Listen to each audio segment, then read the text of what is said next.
Nora, si te parece, vamos a la primera entrevista de esta tarde.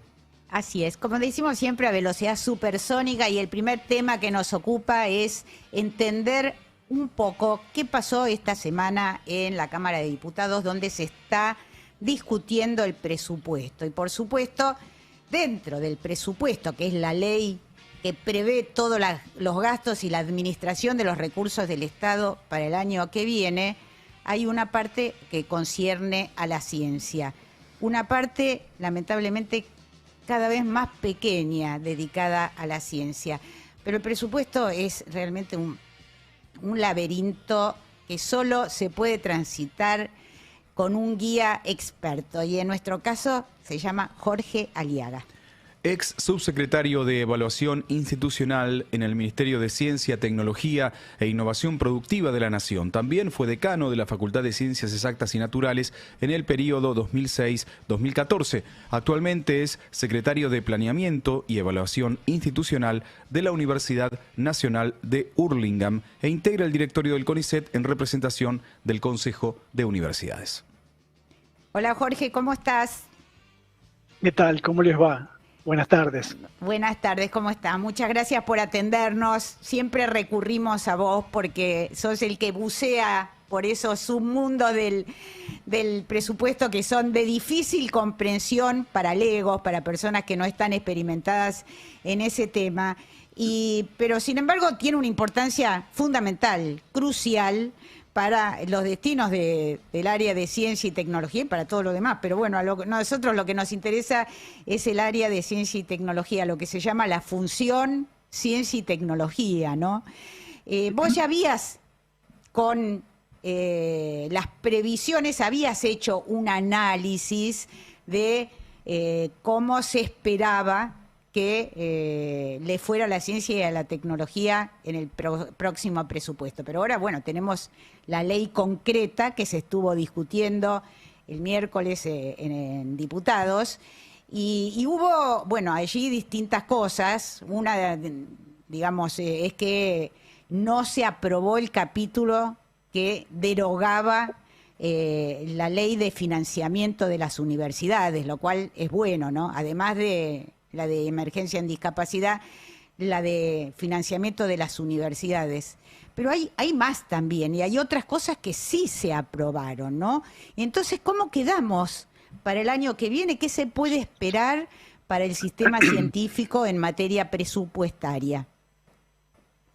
Bueno, mira, como vos bien decís, lo que en principio no se habría dado marcha atrás es en la parte de las universidades. Digo en principio porque ya sabemos que esa ley está vigente. El gobierno con esto intentó derogarla, está vigente, pero no la está cumpliendo. No. Así que si la va a cumplir en el futuro o no, no sabemos.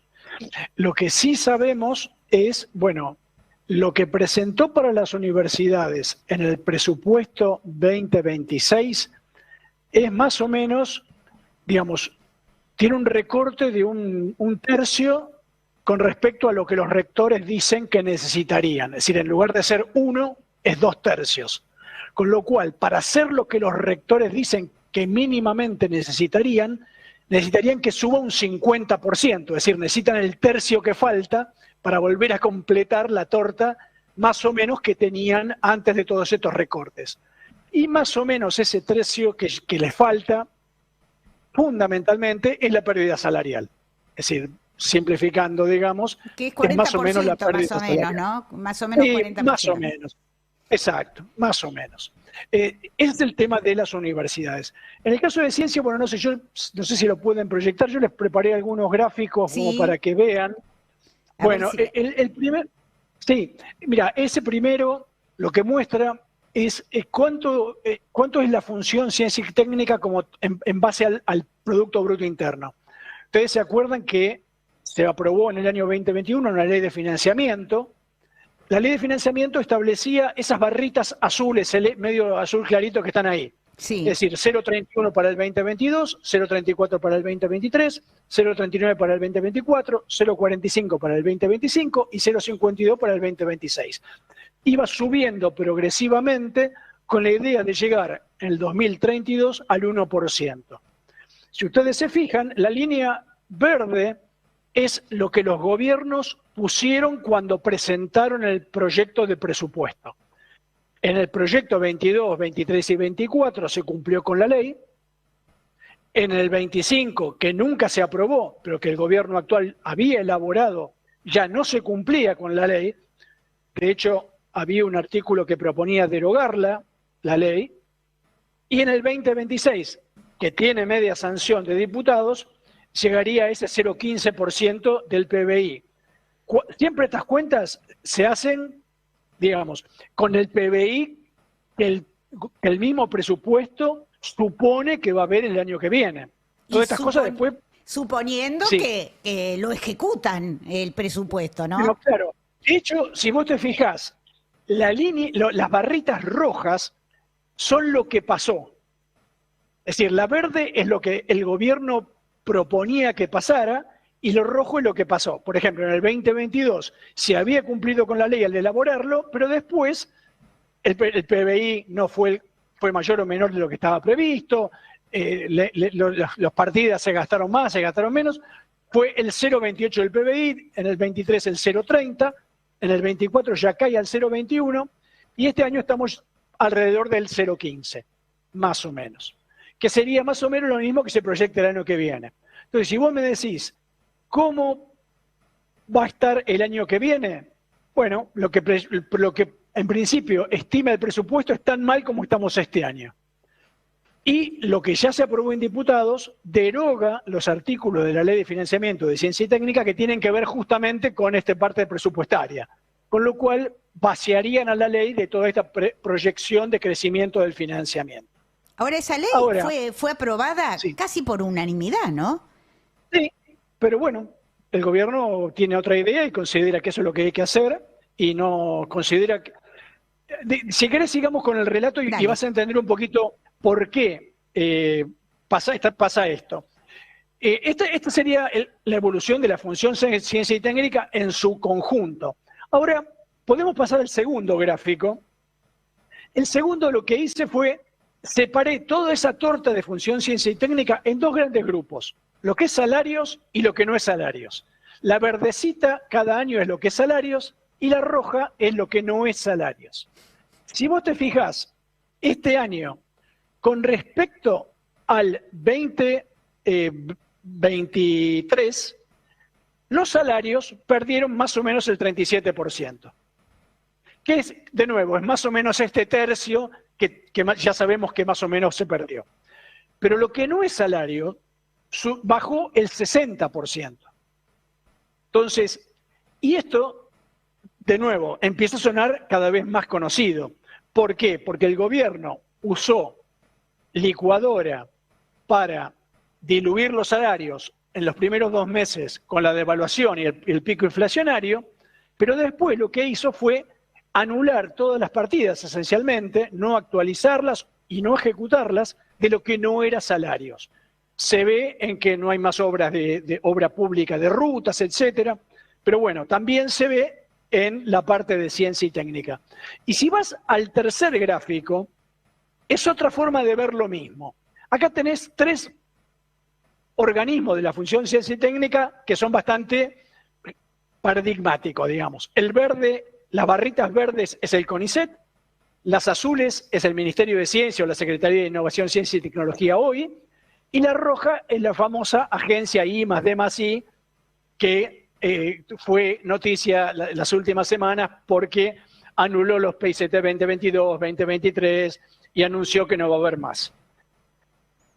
De alguna manera, simplificando, uno podría pensar que la barrita verde CONICET es casi todo salarios, de hecho es casi el 95% salario del presupuesto, y que lo otro, el ministerio y la agencia, es casi todo plata para investigar.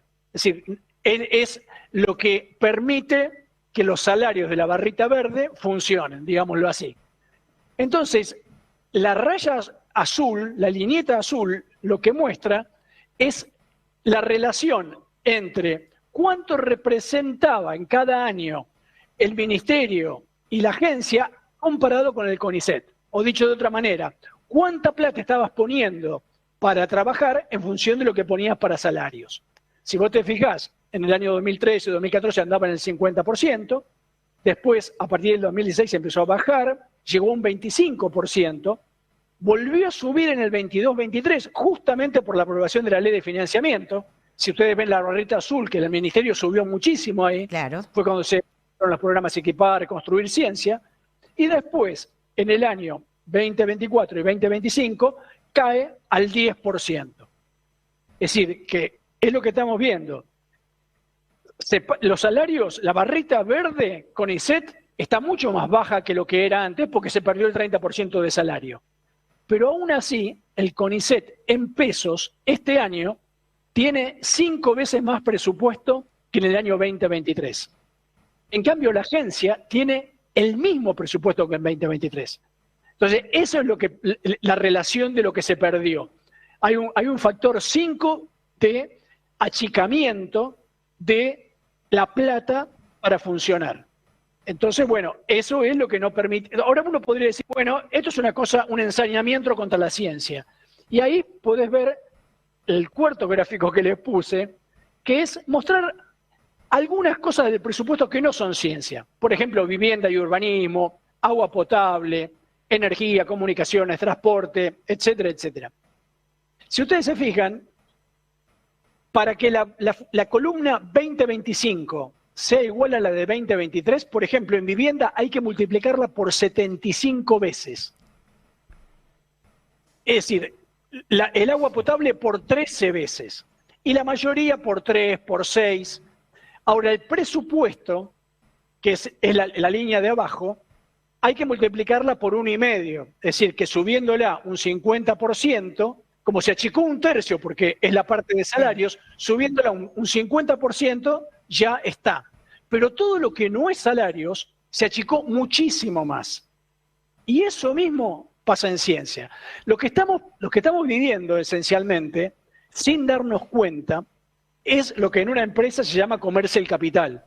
Es decir, hoy salió en el boletín oficial que se adjudicaron las represas Alicurá, Chocón, Cerro Colorado. Sí, las patagónicas. Bueno, ya no son más de todos nosotros. Eso va a entrar unos dólares que se van a usar en enero para pagar la deuda y van a ser de privados. Lo mismo, las rutas que se están deteriorando es capital que vas perdiendo. De la misma forma, estamos comiéndonos la capacidad de los investigadores de seguir produciendo de alguna forma con la rémora de lo que le quedan de drogas, de lo que le quedan de contactos para poder viajar. Ahora, si esto se prolonga, lo que va a ocurrir, como cualquier ruta que no se mantiene, como cualquier edificio que no se mantiene, es que directamente todo va a colapsar. Sí, ya está colapsando, ¿no? Y lo que vos nos mostrás, creo que más claro e imposible, es la pintura de una tragedia. Estamos en medio de una tragedia que si uno no ve estas cosas, puede pasar desapercibida, porque tal vez muchas personas dirán, uy, se quejan, pero en realidad pueden seguir trabajando, y uno muchas veces ve, por ejemplo, ahora en este momento está otra delegación en el barco que está explorando las profundidades submarinas, y claro, nos ponemos contentos, uno ve que pueden hacer cosas, pero claro, cada vez es menos, y así como hay algunos grupos que, como vos decís, se están comiendo ese capital, hay una enormidad de grupos que ya no pueden funcionar porque no tienen ni para lo más mínimo, ni, por ejemplo, grupos que trabajan con láseres, no pueden pagar la electricidad, no pueden comprar insumos. O sea, estamos barranca abajo, deslizándonos en una pendiente que realmente es impresionante. Por eso me parece tan importante este trabajo que vos hacés, Jorge, porque uno ahí realmente toma conciencia, ¿no?, de lo que está pasando. Ahora, es imposible, por ejemplo, no se derogó la ley de financiamiento de las universidades, que sabemos que es muy importante porque el 80% de los científicos trabaja en las universidades y además son los que van creando nuevos científicos. O sea, es como la semilla que si la sacás, te quedás con el suelo árido, el desierto, porque ¿dónde se van a formar los jóvenes? Pero están diciendo que hay posibilidades de que lo veten. ¿Eso es posible? ¿Que se vete el presupuesto y que se vete...? Mira, como te decía, no sé, porque, digamos, hoy dieron una señal distinta porque aprobaron el presupuesto como había salido de diputados, sin pretender cambiar nada, dejando ese capítulo que ya no existe más porque no lo aprobó diputados. Vos fijate que lo que hicieron fue una movida a todo o nada, porque no quisieron votar por artículo, tratando de lograr que, para que no se cayera todo el capítulo, se votara en contra del artículo de las universidades y discapacidad, y lo que terminó pasando es que se cayó todo el capítulo. Con lo cual, hoy en día hay un montón de cosas que además que pasaron, no solo lo de las universidades, con lo cual el problema que tienen hoy es mucho mayor. Entonces, no sé qué van a hacer, no sé si sacarán una ley complementaria después, no sé si sacarán un DNU, no lo sé. O no lo no lo sé. Simplemente como no lo están cumpliendo hasta ahora. Exactamente. Digamos, lo de las universidades es un tema y no sé cómo se va a resolucionar, pero como yo te decía, es una diferencia con respecto a lo que hace falta, como involucra salarios, y es una masa salarial importante. Estamos hablando de algo del orden de los 2 billones de pesos. Lo que falta para volver a tener el financiamiento que teníamos en 2023 a través de la agencia, pero suponete que se lo dieran al CONICET, no importa, estamos hablando de algo del orden de los 100.000 millones de pesos. Es decir, es 20 veces más chico que el problema de las universidades. Entonces, que tampoco haya una idea, digamos, ningún presupuesto va a quebrar ni va a estar en rojo por 100.000 millones de pesos, son 60 millones de dólares al año, es la nada misma. Solamente pensá lo que salieron estos F-16 que vinieron los otros días. 10 veces más, bueno, o más o menos. Por eso. Entonces, no tiene ningún sentido argumentar que no hay escapatoria para la ciencia. Es simplemente lo que yo te decía antes. Hay una idea que, en ese sentido, yo creo que el gobierno fue bastante sincero cuando dijo el Estado Nacional no tiene que dedicarse a estas cosas, que se dediquen los privados o las provincias. Bueno, lo que acaba de hacer la agencia justamente es decir, bueno, que vengan los privados y elijan a ver qué de esto les interesa y solo vamos a financiar lo que a un privado le interese, lo cual ya existía porque era el FONTAR, pero así como está planteado, dejás de financiar toda la ciencia básica, y si no, la otra que dice el gobierno permanentemente es, bueno, que lo financien las provincias, si les interesa. Es decir, es realmente, pero lo mismo lo hacen con las rutas, con los hospitales, etc. Es decir, es la idea de que en realidad no tiene que haber un Estado nacional. Lamentablemente es eso. Sí, justamente hoy creo que estaba leyendo que parece que prevalece la idea de que las 24 provincias se den su política cada una independientemente y bueno, va a dejar de ser un país federal esto, o sea, si cada jurisdicción hace lo que quiere.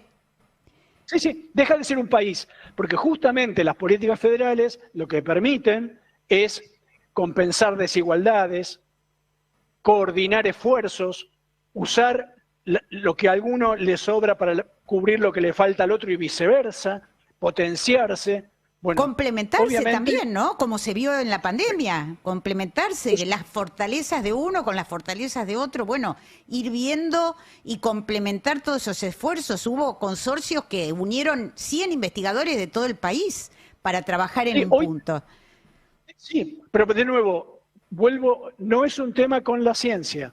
Así como hoy salió la adjudicación de las acciones de las hidroeléctricas, salió la venta de 3 predios en Cava, en Córdoba y en Santa Fe, que se iban a usar para construir viviendas con el plan Progresar. Y bueno, como eso ya no va a existir, se van a vender los predios.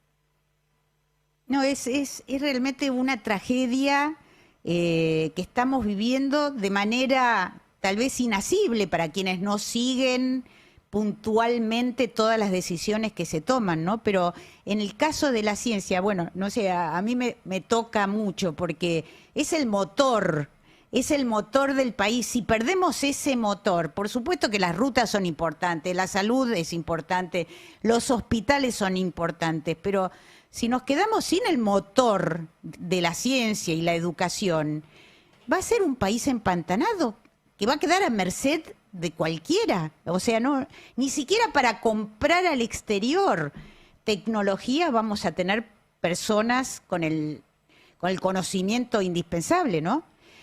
Sí, efectivamente, esto mismo lo podemos trasladar a la Comisión de Energía Atómica, que está en esa bolsa que acabamos de describir del financiamiento de ciencia y técnica, y bueno, todo lo que se está dejando de lado con el proyecto CAREM, etcétera. Pensá que en cualquier momento salen a licitación las centrales nucleares y también se van a vender. No, es realmente espantoso, no hay término que pueda describir este horror. Pero bueno, lo que podemos hacer es darlo a conocer. Ojalá que las personas que nos escuchan se tomen unos instantes para pensar lo que está ocurriendo y que hay que defender y oponerse a esta destrucción de una de las riquezas, las mayores riquezas que tiene el país, ¿no? Sí, como vos bien decís, es el futuro. Y lamentablemente, ya nos pasó otras veces en la historia, si estos problemas perduran en el tiempo, las consecuencias empiezan a ser irreversibles, porque la gente se va, se pierden los maestros, se rompen las cadenas de formación de recursos humanos y realmente el retroceso se hace cada vez más pronunciado y más difícil de revertir. Así es. Nos convertiríamos en un país fallido. Ojalá que no suceda y que nos despertemos a tiempo, ¿no? Jorge. Ojalá.